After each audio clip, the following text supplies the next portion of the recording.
स्वागत है आज के इस खास एक्सप्लेनर में। कल्पना कीजिए, कैसा हो अगर आज ये पता चले कि ऊपर आसमान में कोई बही खाता लेकर नहीं बैठा है।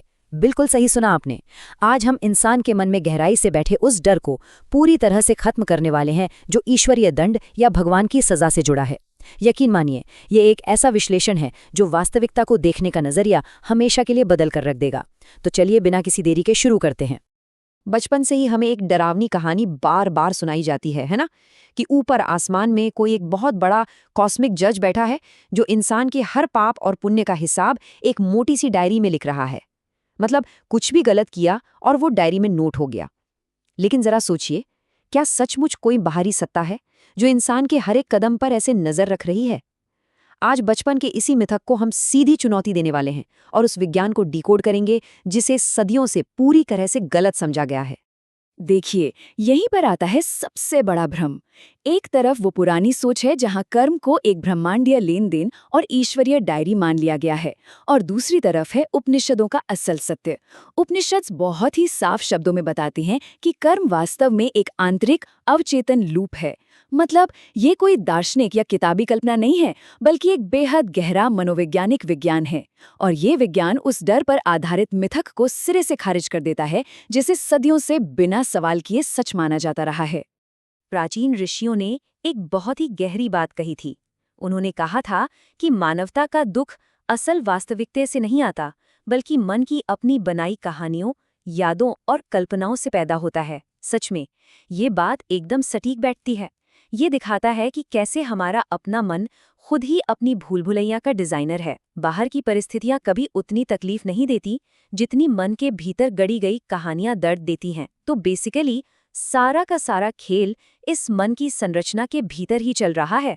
चलिए इसी के साथ आगे बढ़ते हैं पहले हिस्से की तरफ, माइंड ओवर रियलिटी, सूक्ष्म शरीर का विज्ञान।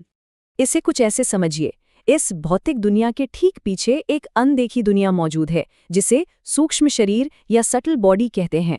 इसे एक तरह की इनविजिबल हार्ड ड्राइव मान लीजिए, जहां हर एक विचार, हर इच्छा और हर छोटी बड़ी भावना एक बीज की तरह हमेशा के लिए सेव हो जाती है।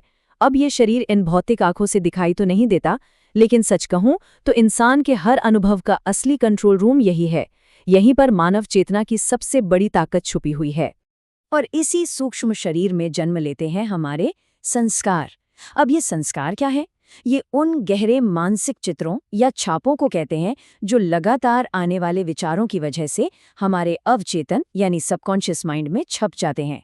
जब भी क्रोध, नफरत या डर जैसी भावनाएं बार बार उठती हैं तो वो बस हवा में गायब नहीं हो जाती, वो एक गहरी मानसिक खरोंच छोड़ जाती हैं।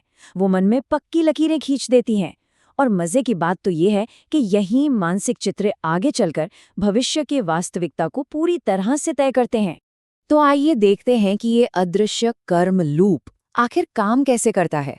इसके 4 बहुत ही सिंपल स्टेप्स हैं। पहले चरण में एक भावना या इच्छा पैदा होती है। दूसरे चरण में उससे एक सूक्ष्म तरंग बनती है जो सीधे जीवन ऊर्जा को प्रभावित करती है। तीसरे चरण में एक मानसिक चित्र यानी संस्कार मन में पक्के तौर पर सेट हो जाता है। और फिर अंत में चौथे चरण में यही संस्कार एक ठोस रूप ले लेता है और जीवन की वास्तविकता बन जाता है। मतलब एक अमूर्त विचार का सच के अनुभव में बदल जाना। ये लूप बिल्कुल ऐसे ही काम करता है। और यही पूरी चर्चा के सबसे अहम निष्कर्ष पर हमें लेकर आता है। इस बात को बहुत ध्यान से समझिएगा।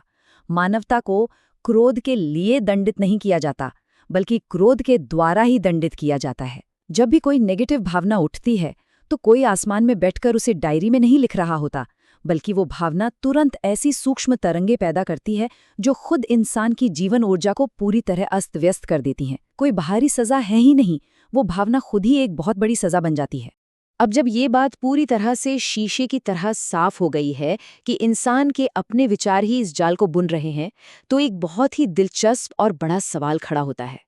क्या इस कर्मी लूप से बचने के लिए इंसान को सोचना ही बंद कर देना चाहिए? मतलब क्या हर विचार को बलपूर्वक दबा देना ही इस मुसीबत का इकलौता समाधान है? इसका सीधा सा जवाब है बिल्कुल नहीं। सच कहूं तो विचारों को बलपूर्वक रोकने से वे केवल और अधिक मजबूत होते हैं। विचारों को जबरदस्ती दबाने की कोशिश करना एक बहुत बड़ा ट्रैप है। मन को शांत करने के लिए इन विचारों से जितना ज्यादा संघर्ष किया जाएगा, वे उसी मानसिक लूप को और भी ज्यादा शक्तिशाली बना देंगे। ये तो बिल्कुल ऐसा हुआ जैसे आग को बुझाने के लिए उसमें और तेल डाल देना। तो अब आते हैं दूसरे खंड पर, जो है इसका अंतिम समाधान, प्राचीन योगियों का एक बहुत ही गहरा रहस्य। अब अगर विचारों से लड़ना समाधान नहीं है, तो फिर आखिर किया क्या जाए? तो सुनिए, वो गुप्त हथियार है साक्षी भाव, जिसे विटनेस कॉन्शियसनेस भी कहा जाता है। ये क्या है? ये खुद को विचारों से अलग करके, बिना कोई भी प्रतिक्रिया दिए, केवल उन्हें देखने की अवस्था है। ये मुक्ति का वो अल्टीमेट टूल है, जो देखने वाले को उस चीज से पूरी तरह अलग कर देता है जिसे वो देख रहा है, और बस यहीं से इंसान की सारी असली शक्ति वापस लौट आती है। चलिए इसके मैकेनिज्म को प्रैक्टिकली समझते हैं। ये काम कैसे करता है? इसके लिए विचारों का बिना कोई भी रिएक्शन दिए सिर्फ निरीक्षण करना होता है। विचारों को ऐसे गुजरते हुए देखना होता है जैसे खुले आसमान में बादल तैर रहे हों, जो बस आते हैं और चुपचाप चले जाते हैं। और सबसे अहम बात, इस बात को गहराई से महसूस करना कि जो इन विचारों को देख रहा है वो उस विचार से बिल्कुल अलग है। जैसे ही ये होता है, पुरानी यादों और डरों की पकड़ पूरी तरह से ढीली पड़ने लगती है। साक्षी भाव से पैदा हुए इस अलगाव का जो असर होता है ना, वो किसी जादू से कम नहीं है।